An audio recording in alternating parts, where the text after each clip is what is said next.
दृष्टः कृतोरयं यद भगवान गतो गृहान। राधे राधे। बड़े ध्यान से सुनिए। बलि जी ने कहा, ब्राह्मण कुमार आप भले ही पधारे, आपको मैं नमस्कार करता हूँ, आज्ञा कीजिए मैं आपकी क्या सेवा करूँ। ऐसा जान पड़ता है कि बड़े बड़े ब्रह्मर्षियों की तपस्या से ही स्वयं मूर्तिमान होकर मेरे सामने आए हैं। आज आप मेरे घर पधारे, इससे मेरे पितर तृप्त हो गए। ब्राह्मण कुमार आपके पांव पखारने से मेरे सारे पाप धुल गए और विधि पूर्वक यज्ञ करने में अग्नि आहुति डालने से जो फल मिलता हुआ अनायास ही मिल गया। आप जो चाहते हैं, गाय सोना सामग्रियों से सुसज्जित घर, पवित्र अन्न, पीने की वस्तु, विवाह के लिए ब्राह्मण की कन्या, संपत्तियों से भरे हुए गांव, घोड़े, हाथी, रथ, वह सब आप मुझसे मांग लीजिए, मैं अवश्य वह सब मुझसे मांग लीजिए, मैं दे सकता हूँ। राधे राधे। सुखदेव जी कहते हैं कि इति वैरोचने वाक्यम धर्मयुक्तम ससूनृतम निशम्य भगवान प्रीता प्रीति नंदेदमब्रवीत। सुखदेव जी कहते हैं, राजा बलि के ये वचन धर्म भाव से भरे और बड़े मधुर थे। उन्हें सुनकर भगवान वामन ने बड़ी प्रसन्नता से अभिनंदन किया और बोले कि वाचस्तवै तज्जनदेव सुनृतम कुलोचितम धर्मयुतम यस्करम यस्य प्रमाणम भृगवः सांपराय पितामह कुल वृद्ध प्रशांत।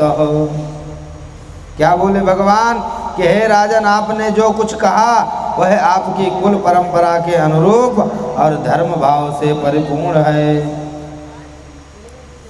परलोक हितकारी धर्म के संबंध में आप भृगुपुत्र शुक्राचार्य को परम प्रमाण जो मानते हैं, साथ ही अपने कुल वृद्ध पितामह परम शांत प्रहलाद जी की आज्ञा भी तो आप वैसे ही मानते हैं।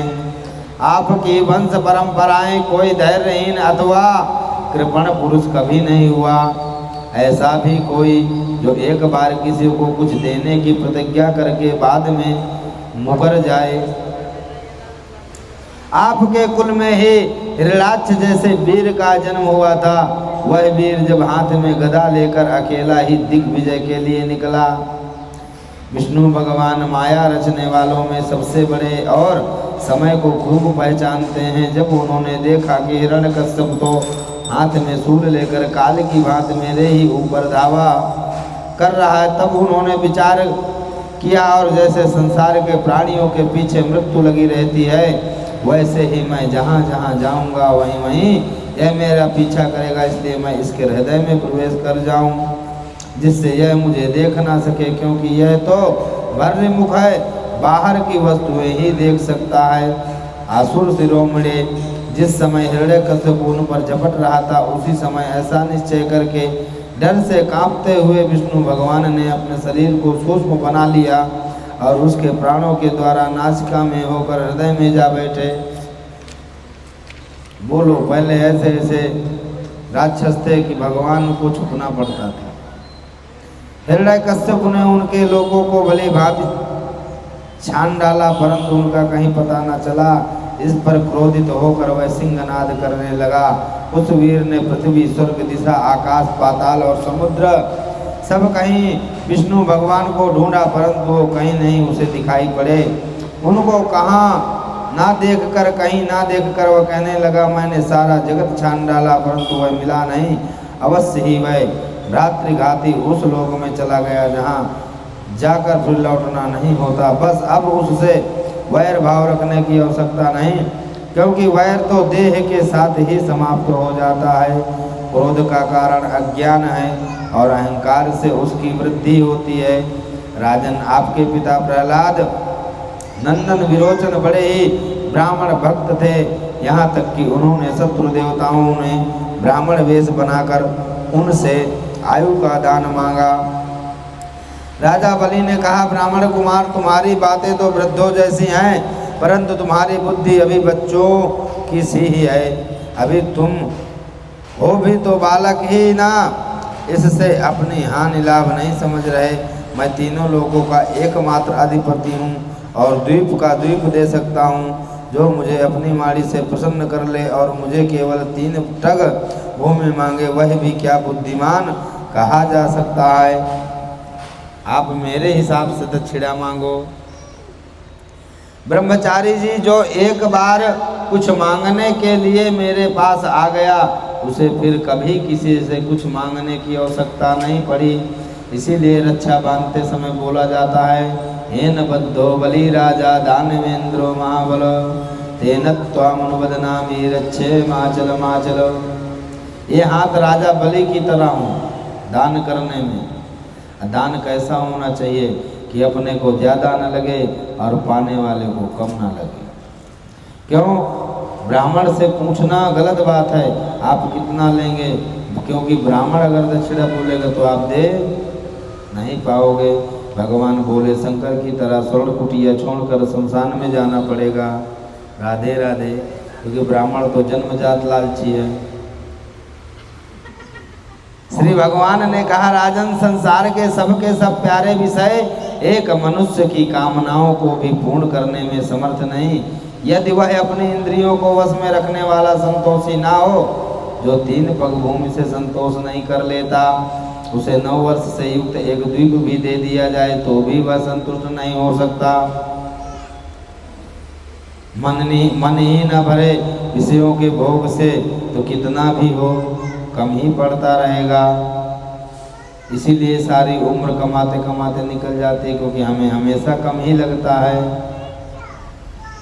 मैंने सुना है कि पृथु गए आदि नरेश 7 द्वीपों के अधिपति थे, परंतु उतने धन और भोग की सामग्रियों से मिलने पर भी वे तृष्णा का पार ना पा सके। धन और भोगों से संतोष ना होना ही जीव के जन्म मृत्यु के चक्कर में गिरने का सबसे बड़ा कारण है। जो ब्राह्मण स्वयं प्राप्त वस्तु से ही संतुष्ट हो, उसके तेज की वृद्धि होती है और उसके असंतोषी हो जाने पर उसका तेज वैसे ही शांत हो जाता है, जैसे जल में अग्नि। इसमें संदेह नहीं कि आप मुँह मांगी वस्तु देने वालों में शिरोमणि हैं। इसलिए मैं आपसे केवल 3 पग भूमि मांगता हूँ, इतने में मेरा काम बन जाएगा। सुखदेव जी कहते हैं कि इत्युक्तः सासन्नाः वाञ्छतः प्रतिगुह्यताम् वामनाय महिम दातुम जग्राह जलभाजनम। सुखदेव जी कहते हैं, भगवान के इस प्रकार कहने पर राजा बलि हंस पड़े। उन्होंने कहा, अच्छी बात है, जितनी तुम्हारी इच्छा हो उतनी ही ले लो। यूँ कहकर भगवान वामन को 3 पग पृथ्वी का संकल्प करने के लिए उन्होंने जलपात्र उठाया। तब शुक्राचार्य सब कुछ जानते थे, उनसे भगवान की यह लीला भी छिपी नहीं थी। उन्होंने राजा बलि को पृथ्वी देने के लिए तैयार देखकर उनसे कहा, एस वैरोचने साक्षात् भगवान विष्णु रब्बय कश्यपादितेर्जातो देवानां कार्य साधक प्रतिश्रुतं त्वयि तस्मै यदनर्थमजानता न साधु मन्ये दैत्यानां महानुपगतो नय। क्या बोले शुक्राचार्य जी कि विरोचन कुमार यह स्वयं अविनाशी भगवान विष्णु है, ये कोई 52, 53, 54 नहीं है। ये 3 पग में तेरा सब कुछ ले लेगा। इन्हें दान देने की प्रतिज्ञा कर, तो यह तो दैत्यों पर बहुत बड़ा अन्याय होने जा रहा है, इसे मैं ठीक नहीं समझता। स्वयं भगवान यह तुम्हारा राज्य, ऐश्वर्य, लक्ष्मी, तेज और विश्व विख्यात कीर्ति सब कुछ तुमसे छीन कर इंद्र को दे देंगे। ये विश्व रूप हैं, 3 पग में तो ये सारे लोगों को नाप लेंगे।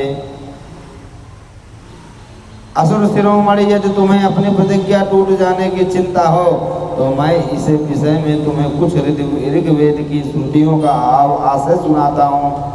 श्रुति कहती है, किसी को कुछ देने की बात स्वीकार कर लेना सत्य है, पर नकार जाना अर्थात अस्वीकार कर देना असत्य है। ये शरीर एक वृक्ष है और सत्य इसका फल फूल है, परंतु यदि वृक्ष ना ही हो तो फल फूल कैसे रह सकते हैं। क्योंकि नकार जाना अपनी वस्तु दूसरे को न देना, दूसरे शब्दों में अपना संग्रह बचाए रखना, यही शरीर रूप वृक्ष का मूल है। जैसे जड़ न रहने पर वृक्ष सूख कर थोड़े ही दिनों में गिर जाता है, उसी प्रकार धन देने से ही दिनों में गिर जाता है। इसी प्रकार यदि धन देने से अस्वीकार ना किया जाए तो यह जीवन सूख जाता है, इसमें संदेह नहीं। हाँ मैं दूंगा, यह वाक्य ही धन को दूर हटा देता है, इसलिए इसका उच्चारण ही अपूर्ण अर्थात धन से खाली कर देने वाला। यही कारण है कि जो पुरुष हाँ मैं दूंगा ऐसा कहता है, वह धन से खाली हो जाता है। यह जो आविष्कारात्मक असत्य है, वह अपने धन को सुरक्षित रखने तथा पूर्ण करने वाला है, परंतु ऐसा सब समय नहीं करना चाहिए। बोलिए राधे राधे। सुखदेव जी कहते हैं, राजन जब कुल गुरु शुक्राचार्य ने इस प्रकार कहा, तब आदर्श गृहस्थ राजा बलि ने एक क्षण चुप रहकर बड़ी विनय और सावधानी से शुक्राचार्य के पतियों को कहा। राजा बलि ने क्या कहा? राधे राधे।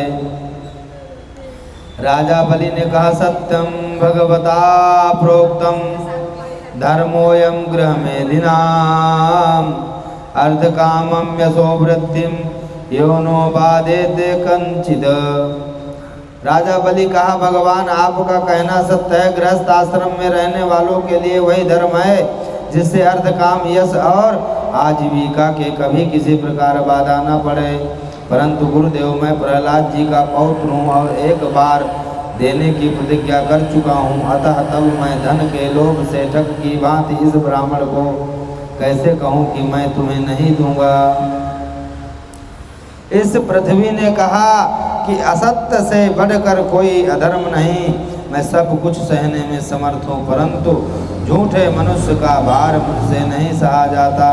मैं नरक से, दारिद्रता से, दुख के समुद्र से, अपने राज्य के नाश और मृत्यु से भी उतना नहीं डरता जितना ब्राह्मण से प्रतिज्ञा करके उसे धोखा देने में डरता हूँ। दधीच शिवी आदि महापुरुषों ने अपने परम प्रिय दुत्यज प्राणों का दान करके भी प्राणियों की भलाई की है, फिर पृथ्वी आदि वस्तुओं का देने में सोच विचार करने की क्या आवश्यकता। ब्राह्मण पहले युग में बड़े बड़े दैत्य राजों ने इस पृथ्वी का उपभोग किया। पृथ्वी में उनके समान करने वाला कोई नहीं था। उनके लोक और परलोक तो काल खा गया, परंतु उनका यश अभी भी पृथ्वी पर ज्यों है। गुरुदेव ऐसे लोग संसार में बहुत हैं जो युद्ध में पीठ ना दिखाकर अपने प्राणों की बलि चढ़ा दे।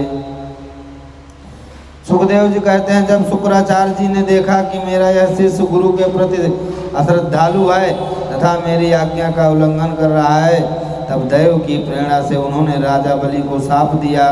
यद्यपि वे सत्य प्रतिज्ञ और उदार होने के कारण शाप के पात्र नहीं थे। शुक्राचार्य जी ने कहा, रे मूर्ख, तू है तो अज्ञानी, परंतु अपने को बहुत बड़ा पंडित मानता है। तू मेरी उपेक्षा करके गर्व कर रहा है। तूने मेरी आज्ञा का उल्लंघन किया है, इसलिए शीघ्र ही तू अपनी लक्ष्मी खो बैठेगा। राजा बड़े महात्मा थे, अपने गुरुदेव के शाप का देने पर भी सत्य से नहीं डिगे। उन्होंने वामन भगवान की विधि पूर्वक पूजा की और अपने हाथ में जल लेकर 3 पग भूमि देने का संकल्प किया। उसी समय राजा बलि की पत्नी विंध्यावली, जो मोतियों के गहनों से सुसज्जित थी, वहीं आई। उसने अपने हाथों वामन भगवान के चरण पखारने के लिए जल से भरा सोने का कलश ला कर दिया। बलि स्वयं बड़े आनंद से उनके सुंदर सुंदर युगल चरणों को धोया। एक साथ ही हजारों दुंदुभियां बार बार बजने लगी। इस समय एक बड़ी अद्भुत घटना घट गई कि अनंत भगवान का वह त्रिगुणात्मक वामन रूप बढ़ने लगा। वह यहाँ तक बढ़ा कि पृथ्वी, आकाश, दिशाएं, स्वर्ग, पताल, समुद्र, पशु पक्षी, मनुष्य, देवता और ऋषि सब के सब उसी में समा गए। बोलिए वामन भगवान की। राजा बलि ने विश्वरूप भगवान के चरण तल में रसातल, चरणों में पृथ्वी, पिंडलियों में पर्वत, घुटनों में पक्षी और जांघों में मरुद गणों को देखा। इसी प्रकार भगवान के वस्त्रों में संध्या, गुह्य स्थानों में प्रजापति गण, जगन स्थल में अपने सहित समस्त असुर गण, नाभि में आकाश, कोख में सातों समुद्र और वक्ष स्थल में नक्षत्र समूह देखे। उनकी नाड़ियों में नदियाँ, नखों में शिलाएं और बुद्धि में ब्रह्मा, देवता और ऋषि गण दिख पड़े। परीक्षित सर्वात्मा भगवान में यह संपूर्ण जगत देख कर सबके सब दैत्य अत्यंत भयभीत हो गए। उसी समय भगवान के पास असह्य तेज वाला सुदर्शन चक्र, गरजते हुए मेघ के समान टंकार करने वाला, संग धनुष बादल की तरह गंभीर शब्द करने वाला पांचजन्य शंख, विष्णु भगवान की अत्यंत वेगवती कौमोद की गदा, 100 चंद्र आकार चिन्हों वाली ढाल और विद्याधर नाम की तलवार, अक्षय बाणों से भरे तरकस लोकपालों के सहित भगवान के सुनंद आदि पार्षदगण सेवा करने के लिए उपस्थित हो गए। ये 5 प्रकार के पुष्पों की बनी वनमाला धारण किए हुए थे, जिस पर मधुलोभी भंवरे गुंजार कर रहे। उन्होंने अपने एक पग से बलि की सारी पृथ्वी नाप ली, शरीर से आकाश, भुजाओं से दिशाएं घेर ली। दूसरे पग से उन्होंने स्वर्ग को भी नाप लिया। तीसरा पैर रखने के लिए बलि की तनिक सी भी कोई वस्तु न बची। भगवान का वह दूसरा पग ही ऊपर की ओर जाता हुआ महरलोक, जनलोक और तपलोक भी ऊपर सप्तलोक में पहुंच गया। सुखदेव जी कहते हैं कि सत्यम समीक्षाब्ज भावो नखेन्दुन्दुभि हतस्वधाम द्युतिरावृतोऽभ्यगात् मरीचि मिश्रा ऋषयो बृहदुदता सनंदनाद्या नरदेव योगिनी। परीक्षित, भगवान का चरण कमल सत्यलोक में पहुंच गया। उसके नख चंद्र की झटा से सत्यलोक की आभा फीकी पड़ गई। वेद, उपवेद, नियम, यम, तर्क, इतिहास, वेदांग और पुराण संहिताएं जो ब्रह्मलोक में मूर्तिमान होकर निवास करते हैं, तथा जिन लोगों ने योग रूप वायु से ज्ञान अग्नि को प्रज्वलित करके कर्मलोक को भस्म कर डाला, हुए महात्मा सब भगवान के चरण कमल की वंदना करते हैं।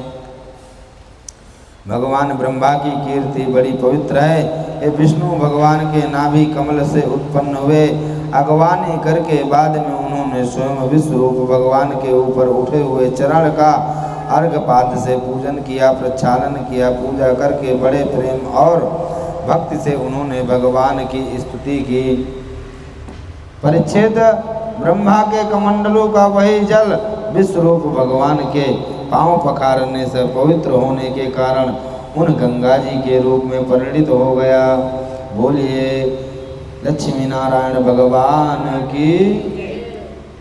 पृथ्वी पर गिरकर तीनों लोगों को पवित्र करती ये गंगा जी क्या है? भगवान की मूर्तिमान उज्ज्वल कीर्ति हैं। जब भगवान ने अपने स्वरूप को कुछ छोटा कर लिया, अपनी विभूतियों को कुछ समेट लिया, तब ब्रह्मा आदि लोकपालों ने अपने अनुचरों के साथ बड़े आदर भाव से अपने स्वामी भगवान को अनेकों प्रकार की भेंट समर्पित की।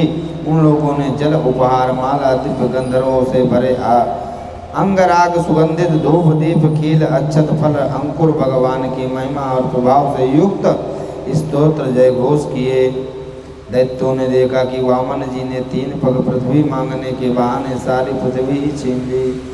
तब वे सोचने लगे कि अब हमारे स्वामी बलि इस समय यज्ञ में दीक्षित हैं, वे तो कुछ कहेंगे नहीं। इसलिए बहुत चिढ़कर वे आपस में कहने लगे, अरे यह ब्राह्मण नहीं है, यह सबसे बड़ा मायावी विष्णु है। ब्राह्मण के रूप में छिपकर यह देवताओं का काम बनाना चाहता है। जब हमारे स्वामी यज्ञ में दीक्षित होकर किसी को किसी प्रकार का दंड देने के लिए उपरत हो गए, तब इस सब शत्रु ने ब्रह्मचारी का वेश बनाकर पहले तो याचना की और पीछे से हमारा सर्वस्व हरण कर लिया। यूँ तो हमारे स्वामी सदा ही सत्यनिष्ठ हैं, परंतु यज्ञ में दीक्षित होने इस बात का विशेष ध्यान रखते हैं। वे ब्राह्मणों के भक्त हैं तथा उनके हृदय में दया भी बहुत है। ऐसी अवस्था में हम लोगों का यही धर्म है कि इस शत्रु को मार डाले, इससे हमारे स्वामी बलि की सेवा भी होती है। तो सोचकर राजा बलि के अनुचर असुरों ने अपने अपने हथियार उठा लिए। परीक्षित राजा बलि की इच्छा न होने पर भी वे सब बड़े क्रोध से शूल पट्टी आदि लेकर वामन भगवान पर मारने के लिए टूट पड़े। परीक्षित जब भगवान विष्णु के पार्षदों ने देखा कि दैत्य सेनापति आक्रमण करने के लिए दौड़े आ रहे हैं, तब उन्होंने हंसकर अपने अपने शस्त्र उठा लिए और उन्हें रोक दिया। नंद सुनंद जय विजय प्रबल बल कुमुद कुमुदाक्ष विश्वसेन गरुड़ जयंत श्रुतदेव पुष्पदंत और सात्वत, ये सभी भगवान के पार्षद 10-10 हजार हाथियों का बल रखते हैं। असुरों की सेना का संहार करने लगे। जब राजा बलि ने देखा कि भगवान के पार्षद मेरे सैनिकों को मार रहे हैं और वे भी क्रोध में भरकर उनसे लड़ने के लिए तैयार हो गए, तब उन्होंने शुक्राचार्य को शाप का स्मरण करके उन्हें युद्ध करने से रोक दिया। उन्होंने विप्रचित राहु ने आदि दैत्यों को संबोधित करके कहा, भाइयों मेरी बात सुनो, लड़ो मत, वापस लौट जाओ, यह समय हमारे कार्य के अनुकूल नहीं है। जो काल समस्त प्राणियों को सुख दुख देने की समर्थ रखता है, उसे यदि कोई पुरुष चाहे कि मैं अपने प्रयत्नों से दबा दूं तो यह उसके शक्ति से बाहर है। बल मंत्री बुद्धि दुर्ग मंत्र औषधि और समाधि उपाय, इनमें से किसी भी साधन के द्वारा सबके द्वारा मनुष्य काल पर विजय नहीं प्राप्त कर सकता। सुखदेव जी कहते हैं, परीक्षित अपने स्वामी बलि की बात सुनकर भगवान के पार्षदों से हारे हुए दानव और दैत्य सेनापति रसातल में चले गए। पक्षी राज गरुड़ ने वरुण के पासों से बलि को बांध दिया। उस दिन उन्हें अश्वमेध यज्ञ में सोमपान होने वाला था। जब सर्वशक्तिमान भगवान विष्णु ने बलि को इस प्रकार बंधवा दिया, तब पृथ्वी आकाश और समस्त दिशाओं में लोग हाय हाय करने लगे। यद्यपि बलि वरुण के पासों से बंधे हुए थे, उनकी संपत्ति भी उनके हाथों से निकल गई थी, फिर भी उनकी बुद्धि निश्चयात्मक थी और सब लोग उनके उदार यश का गान कर रहे थे।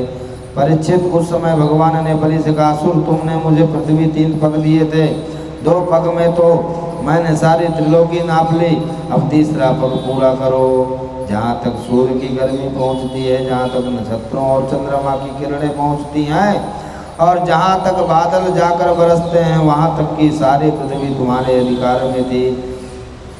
तुम्हारे देखते ही देखते मैंने अपने एक पैर से भूलोक, शरीर से आकाश और दिशाओं से एवं दूसरे पैर से स्वर्गलोक नाप लिया। इस प्रकार तुम्हारा सब कुछ मेरा हो चुका है, फिर भी तुमने जो प्रतिज्ञा की थी उसे पूरा न कर सकने के कारण अब तुम्हें नरक में रहना पड़ेगा। तुम्हारे गुरु की तो इस विषय में सम्मति है कि अब जाओ तुम नरक में प्रवेश करो। जो याचकों को देने की प्रतिज्ञा करके मुकर जाता है और इस प्रकार उसे धोखा देता है, उसके सारे मनोरथ व्यर्थ होते हैं।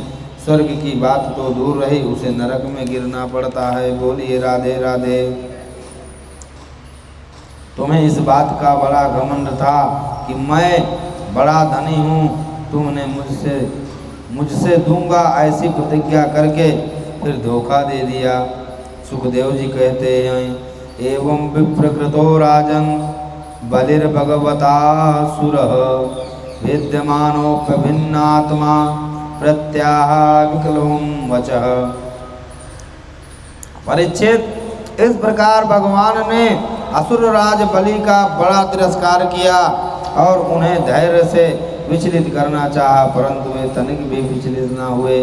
दैत्य बलि ने कहा, यद्युतमश्लोक भगवान ममेरितं वचो बलिकं सुवर्वये मन्यते करोमृतं तन्न भवेत् प्रलम्बनं पदं तृतीयं कुरु सर्षि में निजम।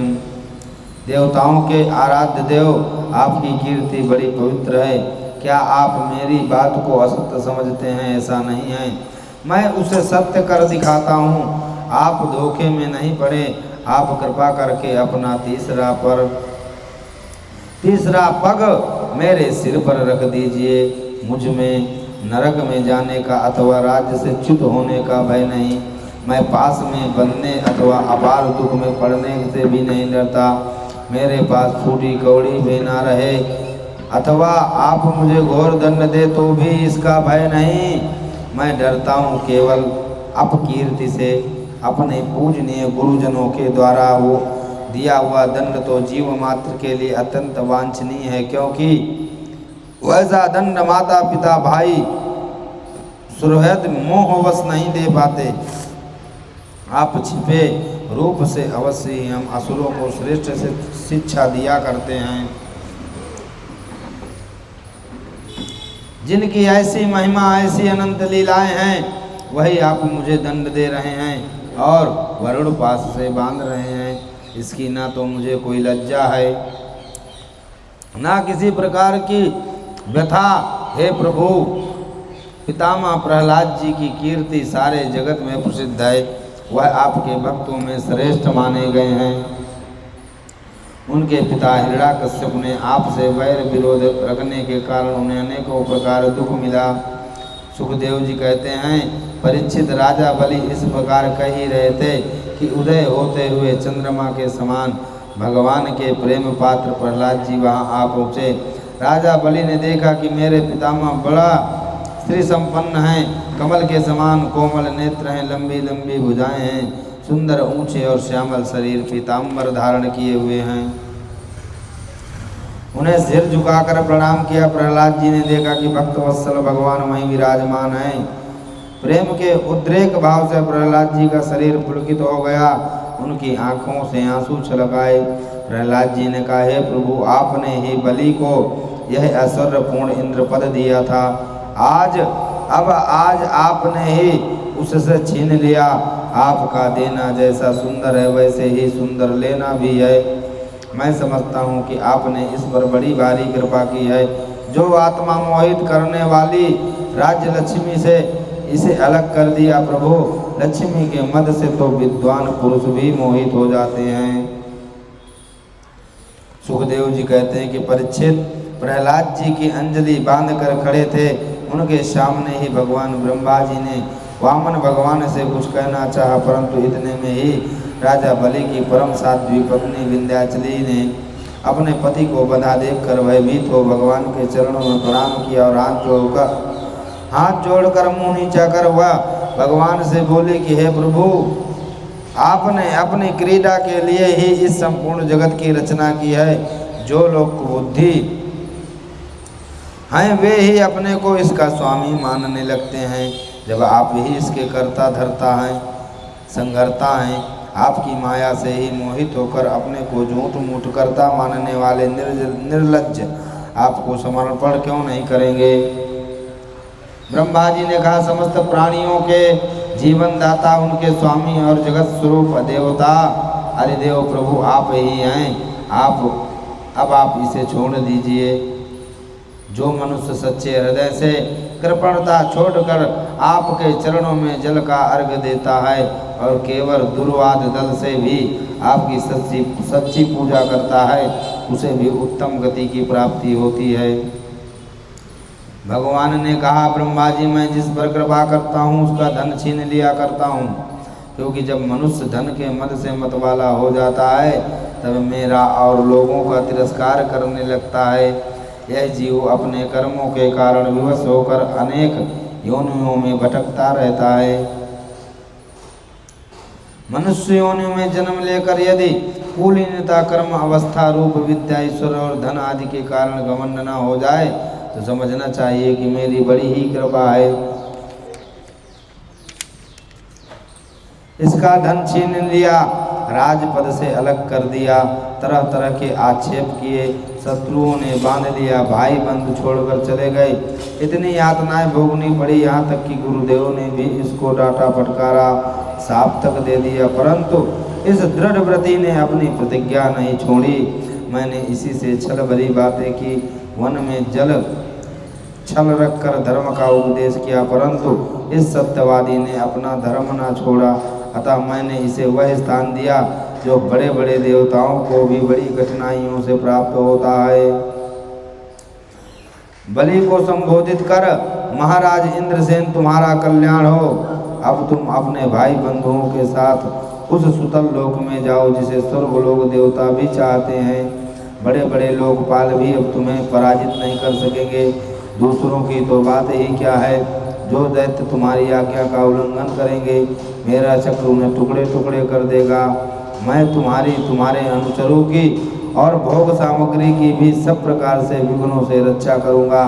वीर बलि तुम मुझे वहाँ सदा सर्वदा अपने पास ही देखोगे। दानव और दैत्यों के संसर्ग से तुम्हारा जो कुछ आसुर भाव होगा वह मेरे प्रभाव से तुरंत दब जाएगा। बोलिए वामन भगवान की। बलि का बंधन से छूटकर सुतल लोक को जाना। भगवान सुखदेव जी कहते हैं, जब सनातन पुरुष भगवान ने इस प्रकार कहा तो साधुओं आदरणीय महानुभाव दैत्यराज के नेत्र में आंसू छलक आए। बलि ने कहा, हे प्रभु, मैंने तो आपको पूरा प्रणाम भी नहीं किया, केवल प्रणाम करने मात्र की चेष्टा भर की, उसी से मुझे वह फल मिल गया जो आपके चरणों के शरणागत भक्तों को प्राप्त होता है। सुखदेव जी कहते हैं, परीक्षित, यो कहते ही बलि वरुण के पास से मुक्त हो गए। तब उन्होंने भगवान ब्रह्मा जी और शंकर जी को प्रणाम किया। इसके बाद बड़ी बड़ी प्रसन्नता से असुरों के साथ सुतल लोक की यात्रा की। प्रहलाद जी ने कहा, प्रभु यह कृपा प्रसाद तो कभी ब्रह्मा जी, लक्ष्मी जी और शंकर जी भी नहीं प्राप्त हुआ, तब दूसरों की बात ही क्या है। और विश्ववंद ब्रह्मा आदि भी जिनके चरणों की वंदना करते हैं, वह आप हम असुरों के दुर्गपाल किलेदार हो गए। शरणागत वत्सल प्रभु ब्रह्मादि लोकपाल आपके चरण कमलों का मकरंद रस सेवन करने के लिए तत्पर रहते हैं। भगवान ने कहा कि बेटा प्रहलाद, तुम्हारा कल्याण हो। अब तुम भी सुतल लोक में जाओ, वहाँ अपने पौत्र बलि के साथ आनंद पूर्वक रहो। सुखदेव जी कहते हैं, परीक्षित, समस्त दैत्य सेना को स्वामी विशुद्ध बुद्धि प्रहलाद जी ने जो आज्ञा कहकर हाथ जोड़ भगवान का आदेश मस्तक पर चढ़ाया। फिर उन्होंने बलि के साथ आदि पुरुष भगवान की परिक्रमा की, उन्हें प्रणाम किया और उनसे अनुमति लेकर सुतल लोक की यात्रा की। शुक्राचार्य जी ने कहा, भगवान जिसने अपना समस्त कर्म समर्पित करके सब प्रकार से यज्ञेश्वर यज्ञ पुरुष आपकी पूजा की, उसके कर्म में कोई त्रुटि कोई विषमता कैसे रह सकती है, क्योंकि मंत्रों की अनुष्ठान पद्धति की देश काल पात्र और वस्तु को सारी भूले आपके नाम से कीर्तन मात्र से सुधर जाती हैं। आपका नाम सारी त्रुटियों को पूर्ण कर देता है। इसलिए घर में पूजा पाठ हो तो कीर्तन भजन साथ में रखना चाहिए। राधे राधे।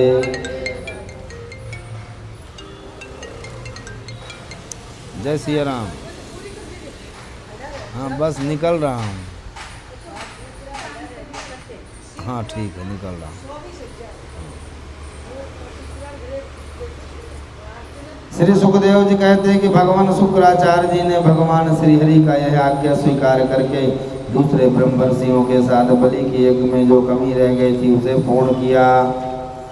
भगवान की लीलाएं तो अनंत हैं, उनकी महिमा अपार है। जो मनुष्य उसका पार पाना चाहता है, भगवान के संबंध में मंत्र दृष्टा महर्षि वशिष्ठ में वेदों में कहा है, ऐसा पुरुष न कभी हुआ है और ना कभी होगा। राजा परीक्षित ने पूजा, भगवान के कर्म बड़े अद्भुत हैं। उन्होंने एक बार अपनी योग माया से मत्स्य अवतार धारण करके बड़ी सुंदर लीला की।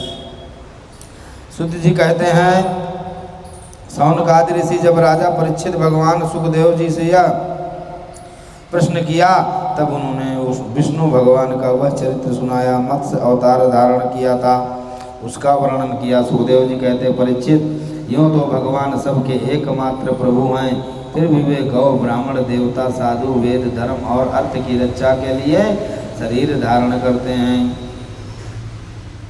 प्रलय काल आ जाने के कारण ब्रह्मा जी को नींद आ रही थी, वो सोना चाहते थे। उसी समय वेद उनके मुख से निकल पड़े और उनके पास ही रहने वाले हयग्रीव नामक बलि दैत्य ने उन्हें योग बल से चुरा लिया।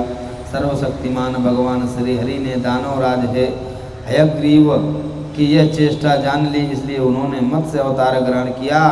बोलिए मत्स्य भगवान की। राजा परीक्षित उस समय सत्यव्रत नाम के एक बड़े उदार और भगवत परायण राजर्षि केवल जल पीकर तपस्या कर रहे थे।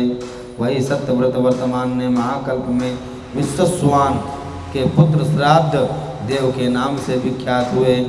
एक दिन वह राजर्षि कृतमाला नदी में जल से तर्पण कर रहे थे।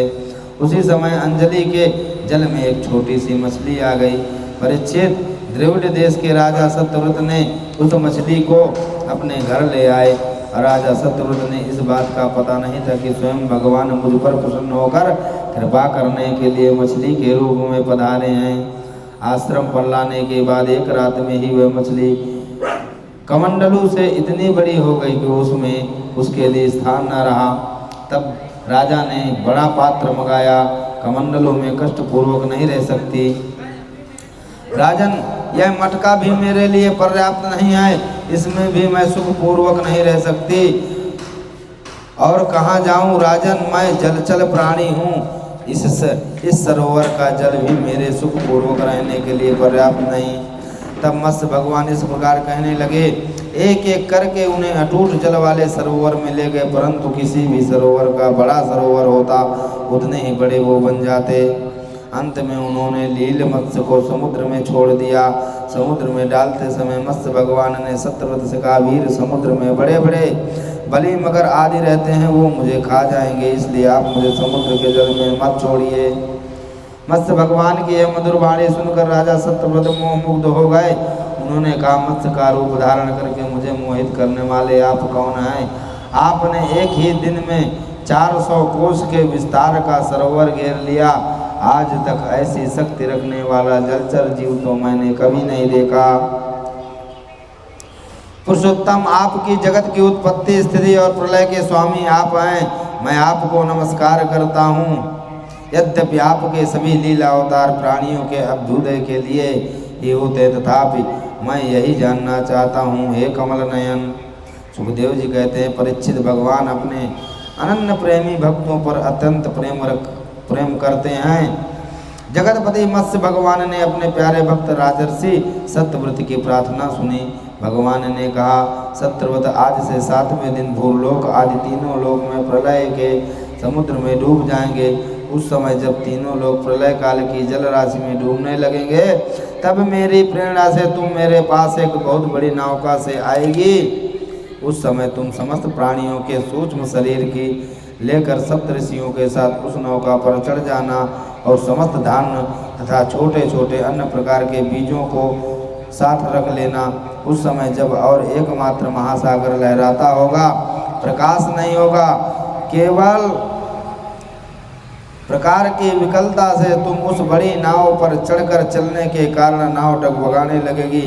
तब मैं इसी रूप में वहां आ जाऊंगा और तुम लोगों को वासुकी नाग के द्वारा उस नाव को मेरे सींग में बांध देना। सत्यव्रत, इसके बाद जब तक ब्रह्मा जी का रात रहेगी, तब तक मैं ऋषियों के साथ तुम्हें उस नाव में बैठाकर उसे खींचता हुआ समुद्र में विचरण करूंगा। उस समय जब तुम प्रश्न करोगे, तब मैं तुम्हें उपदेश दूंगा। भगवान राजा सत्यव्रत को यह आदेश देकर अंतर्धान हो गए। इतने में ही भगवान का बताया हुआ वह समय आ पहुंचा। राजा ने देखा कि समुद्र अपनी मर्यादा छोड़कर बढ़ रहा है। प्रलय काल के भयंकर मेघ वर्षा करने लगे। देखते ही देखते सारी पृथ्वी जल में डूबने लगी। तब राजा ने भगवान की आज्ञा का स्मरण कर और उनकी आज्ञा से राजा ने भगवान का ध्यान किया। उसी समय उस महान समुद्र में मत्स्य के रूप में भगवान प्रकट हुए। बोलिए मत्स्य भगवान की। राजा सत्यव्रत ने कहा, प्रभु, संसार के जीवों का आत्मज्ञान अनादि विद्या से ढक गया है। इसी कारण से जब अनायासी आप अनुग्रहों से आपकी शरण में पहुंच जाते हैं, तब आपको प्राप्त कर लेते हैं। यह जीव अज्ञानी है, अपने कर्मों से बंधा हुआ। वह सुख की इच्छा से दुखप्रद कर्मों का अनुष्ठान करता है। जैसे अग्नि में तपनों से सोने चांदी के मल दूर नहीं होते, उनका सच्चा स्वरूप निखर आता है, वैसे ही आपकी सेवा से जीव अपने अंतःकरण का ज्ञान त्याग देता है। सुखदेव जी कहते हैं, परीक्षित, जब राजा सत्यव्रत ने इस प्रकार प्रार्थना की, तब मत्स्य अवतार रूपधारी पुरुषोत्तम भगवान ने प्रलय के समय समुद्र में विहार करते हुए उन्हें आत्म तत्व का उपदेश दिया। भगवान की कृपा से राजा सत्यव्रत ज्ञान और विज्ञान संयुक्त होकर इस कल्प में वैवस्वत मनु हुए। अपनी योग माया से मत्स्य रूप धारण करने वाले भगवान विष्णु और राजर्षि सत्यव्रत का यह संवाद एवं श्रेष्ठ आख्यान सुनकर मनुष्य सब प्रकार के पापों से मुक्त हो गया। इसलिए राधे राधे, शांति रखो। इसीलिए भगवान का हरि कीर्तन करना चाहिए, क्योंकि माया रूपी रंग जो चढ़ा हुआ है ये हरि कीर्तन से ही धुल सकता है। एक बार भगवान शंकर रुद्र छोटा सा रूप बनाकर जंगल में रो रहे थे। तब नारद जी भेष बदल कर गए और पूछने लगे आप कौन हो। तब भगवान शंकर नारायण नारायण करके गाने और नाचने लगे। उस धुन में नारद जी भी नाचने लगे और नाचते नाचते जो रूप धारण किए थे वो रूप हट गया और स्वयं वो प्रत्यक्ष रूप में आ गए। इसका तात्पर्य है कि भगवान का भजन कीर्तन करते रहेंगे तो माया रूपी रंग जो चढ़ता है वो उतर जाएगा। जो मनुष्य भगवान के इस अवतार का प्रतिदिन कीर्तन करता है उसके सारे संकल्प सिद्ध हो जाते हैं, उसे परम गति की प्राप्ति होती है। पर कलयुग में तो गूंज के खा जा रहे हैं उस अवतार को। उनकी सृष्टि शक्ति लुप्त हो चुकी थी। उस समय उनके मुख से निकली हुई स्मृतियों को चुराकर हयग्रीव दैत्य पाताल में ले गया था। भगवान ने उसे मारकर वे स्मृतियाँ ब्रह्मा जी को लौटा दी एवं सत्यव्रत तथा सप्त ऋषियों को ब्रह्म तत्व का उपदेश किया। उन समस्त जगत के परम कल्याण लीला मत्स्य भगवान को मैं नमस्कार करता हूँ। बोलिए मत्स्य भगवान की, पुरुषोत्तम भगवान की, श्रीमद् भागवत महापुराण की। राधे राधे। ये पूरा हो गया।